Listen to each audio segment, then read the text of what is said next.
Everybody was obviously looking forward to getting home. I think people had had children born while they were away, so there was a degree of despondency, or maybe that might not be the right word. There might have been a bit of rompness, as we say in the Navy. But it was also met with a, that's life in a blue suit. You signed on the dotted line, and this is what you go and do.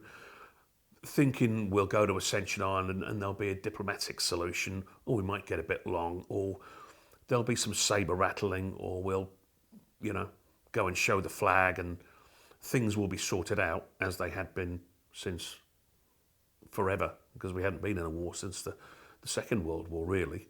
The further south you got, the worse the weather got, and it got colder and rougher, and you got closer to the islands and further away.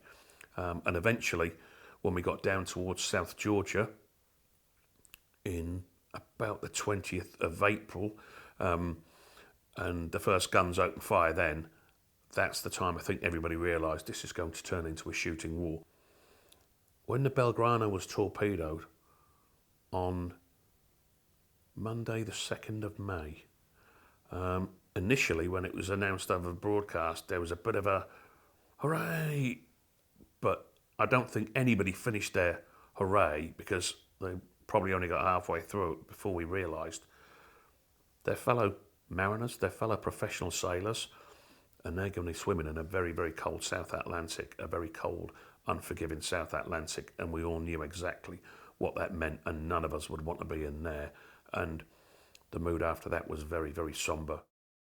The confidence level from a young sailor's point of view, I had every confidence in the rest of the ship's company, and in the ships and the weapons and the sensors, because I'd been trained only in a few months previously that we were the best Navy.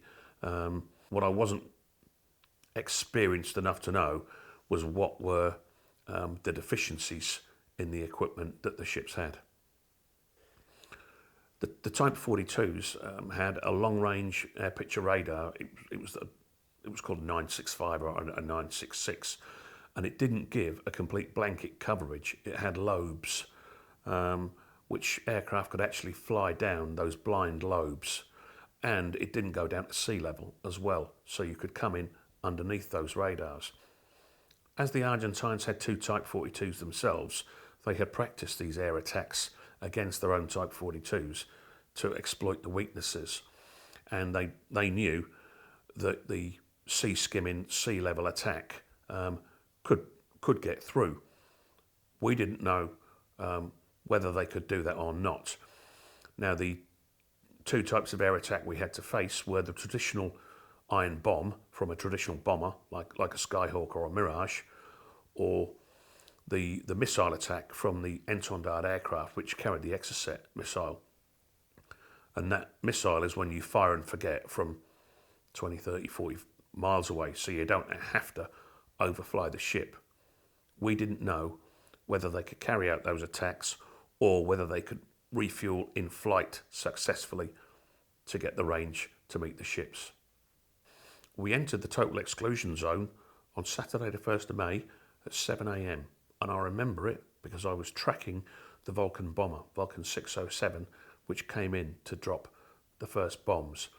And as it went over us, and it went in on the bombing run, I was told by the air picture supervisor, we expect they will launch fighters to chase that bomber and try and shoot it down, and if they do, we'll engage them and shoot them down. And that was my very, very first taste of how real this was going to be. And then that morning, when another air raid came in, one of the Argentine aircraft was being chased by a Harrier, and he jettisoned the fuel tanks underneath the wings. And when the Harrier pilot saw the fuel tank fall away, he thought it was an Exocet missile being launched, and he called missile launch. And that was broadcast that an Exocet was in the air, and the chaff, which are the missile deflection weapons, were launched. And that put the fear of God into me.